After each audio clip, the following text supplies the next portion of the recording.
Back to story board. తెలుగు రాష్ట్రాలపై వరుణుడు పగబడితే ఎగువ రాష్ట్రాలు కుట్రలు పన్ని మన గొంతెండేలా చేస్తున్నాయి. అటు ప్రకృతి ఇటు పొరుగు పాలకుల వికృత చర్యలు కలిసి తెలుగు రాష్ట్రాల ప్రజల్ని కరువు కోరల్లోకి నెట్టేశాయి. ఇప్పటికే ఖరీఫ్ సీజన్ సగం దాటిపోయి చివరకు వచ్చేయడంతో ఈసారి ఖరీఫ్ చేదాటిపోయినట్లే అని అన్నదాతలు డిసైడ్ అయిపోయారు. మరికొందరు ప్రకృతి చేసిన మోసాన్ని భరించలేక ఉసురు తీసుకుంటున్నారు.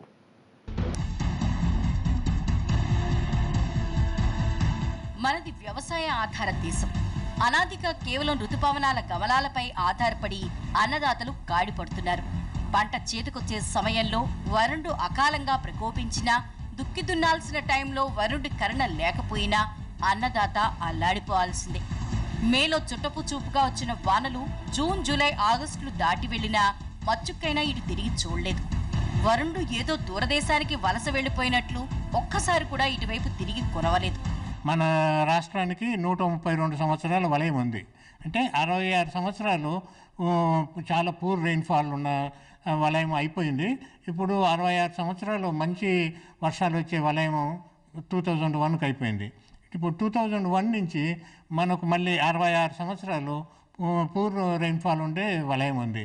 ఈ పీరియడ్లో చాలా సంవత్సరాలు అంటే 66లో 24 సంవత్సరాలకు పైనే వర్షాభావ పరిస్థితులు ఏర్పడతాయి. అలాగనే మంచి వర్షాల దాంట్లో అలాగనే మంచి వర్షాలు వస్తాయి. ఇప్పుడున్న పీరియడ్లో ఈ వర్షాభావ పరిస్థితులు కామన్. మనం 2 నెలలు కంటిన్యూస్గా వర్షాభావ పరిస్థితులు ఇదేం కొత్త కాదు. 2 తెలుగు రాష్ట్రాల్లో ఇప్పటికీ రెండో వేసవిలా భానుడి భగభగలు తగ్గటం లేదు. వారం 10 రోజులు ఆలస్యంగా అయినా వర్షాలు కురుస్తాయనుకుంటే ఆశలు కూడా నానాటికి ఆవిరైపోతున్నాయి. విత్తనాలు నాటాలని కాడి పట్టుకునే రైతులకు ఇప్పుడు నైరాశ్య పవనాలే తప్ప నైరుతి ఋతుపవనాలు ఇక రావని అర్థమైపోయింది. దీంతో చాలా మంది అన్నదాతలు పొట్టకూటి కోసం పట్టణాలకు వలస వెళ్ళిపోతున్నారు. తమ గొడ్డు గోదాలను కూడా తిండి పెట్టే పరిస్థితి లేక ఊళ్ళోనే వదిలేసి వెళ్ళిపోతున్నారు. మరికొందరు వాటిని కూడా తమతో తీసుకెళ్తున్నారు. ఎన్నడూ లేనటువంటి పద్ధతిలో కరువు చాలా విపరీతమైనటువంటి పద్ధతిలో ఉంది.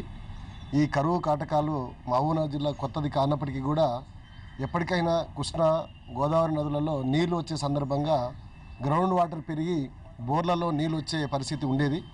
ఆ విధంగా చెరువుల్లో, బోర్లలో నీళ్ళు ఉండేటువంటి సందర్భంగా అంతో ఇంతో కొంత సేద్యం చేసుకునేటువంటి రైతులు ఈ సంవత్సరం ఈ నీళ్లు రాక పశువులు ఉన్నటువంటి వ్యవసాయానికి వచ్చే పశువులను ఈరోజు రైతులు చాలా కారు చౌకగా అమ్మేసే పరిస్థితి ఉన్నది. పోనీ ఇప్పటికిప్పుడు భారీ వర్షాలు పడినా అన్నదాత కోలుకుంటాడన్న ఆశ కూడా లేదు. ఎందుకంటే మన రాష్ట్రంలో ఖరీఫ్ సీజన్ 120 రోజుల నుంచి 180 రోజులు ఉంటుంది. కానీ ఇప్పుడు ఖరీఫ్ మొదటి 90 రోజులు దాటిపోయింది. వాస్తవానికి అన్నదాతలు మృగశిరలో దుక్కు దున్నాలి. రోహిణిలో మొత్తం దుక్కులు పూర్తి కావాలి. ఆరుద్ర వచ్చేసరికి విత్తనాలు పడి మొలకలు కూడా రావాలి. కానీ ఈ ఏడాది అన్నదాతల కాలచక్రం అంతా తారుమారైపోయింది. ఇప్పటికే మొదటి 2 కార్తెలు దాటి వెళ్ళిపోయాయి. ఇటు ఆరుద్ర కూడా వచ్చేసింది. ఇప్పటికే పంట వేసి ఉంటే మరో 2-3 నెలల్లో అది చేతికొచ్చేది. కానీ ఇప్పటి వరకు ఎక్కడా నాట్లు కూడా పడలేదు. అంటే ఈసారి ఖరీఫ్ అన్నదాతలకు కన్నీళ్లే మిగిల్చిందన్నమాట. జిల్లాలో వర్షాభావ పరిస్థితుల వల్ల కరువు తీవ్రమైన పరిస్థితులు ఏర్పడతా ఉన్నాయి. నిన్న మొన్న వచ్చిన వర్షాలు కాకుండా అసలు సీజన్లో రావాల్సిన వర్షాలు రాక రైతులు ఇబ్బంది పడుతున్న పరిస్థితి ఉంది. అదేవిధంగా కరెంటు రావాల్సిన కరెంటు 9 గంటల కరెంట్ అని చెప్పేసి ఇప్పుడు 6 గంటల 5 గంటల కరెంటే వస్తూ ఉంది. ఆ భూములు వర్షాలు లేక భూముల నీళ్లు అడుగంటిపోయిన పరిస్థితి. అవన్నీ కొంచెం చుక్క నీళ్ళు వచ్చేదానికి కూడా కరెంటు సరఫరా సరిగా లేకపోవడం వల్ల ఇబ్బంది పడతా ఉన్నాం. భూమిని నమ్ముకున్న అన్నదాతలు పంటలు పండించేందుకు భూగర్భ జలాల్ని నమ్ముకుందామన్నా అవి అన్యాయం చేస్తున్నాయి. చాలా మండలాల్లో భూగర్భ జలాలు అట్టడుగు స్థాయికి పడిపోయాయి. ఇప్పటికే నారుమళ్లు ఎండిపోయాయి. 2 రాష్ట్రాల్లో ఎలా సాగు చేద్దామన్నా నీటి చుక్కే దొరకటం లేదు. ఇప్పటికీ 45% ప్రాంతాల్లో నాట్లు కూడా సరిగా పడలేదు. ఇవన్నీ కలిసి 2 రాష్ట్రాల్లో రైతన్నలను కరువు కోరల్లోకి నెట్టేశాయి. మరోపక్క జలాశయాల్లో నీటి మట్టం అడుగంటిపోయింది. చెరువులు, ఇతర నీటి వనరులు కూడా పొట్టిపోయాయి. గత ఏడాది కురిసిన వర్షాలకు అక్కడక్కడా ఉండే భూగర్భ జలాలు కూడా భానుడి వేడికి పూర్తిగా ఆవిరైపోయాయి. 2 తెలుగు రాష్ట్రాల్లో ఏ ఒక్క జిల్లాలోనూ సగటు వర్షపాతం కూడా నమోదు కాలేదు. చాలా జిల్లాల్లో భారీగా వర్షాభావం నెలకొంది. ఇప్పుడు ఏ రిజర్వాయర్లో చూసినా ఒక్క చుక్క కూడా ఇన్ఫ్లో కనిపించడం లేదు.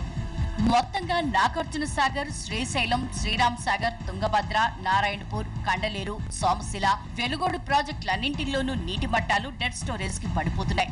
ఈ కరువు ఇప్పుడు అన్నదాతల్ని కాటేసినా 2 నెలలు పోతే సామాన్యులందరినీ కాటైపోతున్నాయి.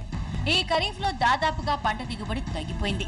దీంతో సమీప భవిష్యత్తులో ఆహార ధాన్యాలకు కొరత ఏర్పడే ప్రమాదం పెరుగుతోంది. ఖరీఫ్ కరువు దెబ్బ సమీప భవిష్యత్తులో బియ్యం రేట్లను పెంచే ప్రమాదాన్ని పొంచేలా చేస్తున్నాయి. ఇప్పటికే 50 దాటిపోయిన బియ్యం ధరలు ఇక ముందు 70 రూపాయల వరకు వెళ్లే పరిస్థితులు లేకపోలేదు. ఇన్నాళ్లు ఎన్ని ధరలు పెరిగినా కనీసం పెరుగన్నమైనా తినే సామాన్యుడు ఆ బియ్యం ధరలు కూడా పెరిగితే ఇక పస్తులుండాల్సిందే. ఇప్పటికే రేట్ల పోట్లతో నిలువెల్లా గాయాలైన సామాన్యుడు ఇక అన్నింటి ధరలు పెరిగితే బతకలేక చావాల్సిందే.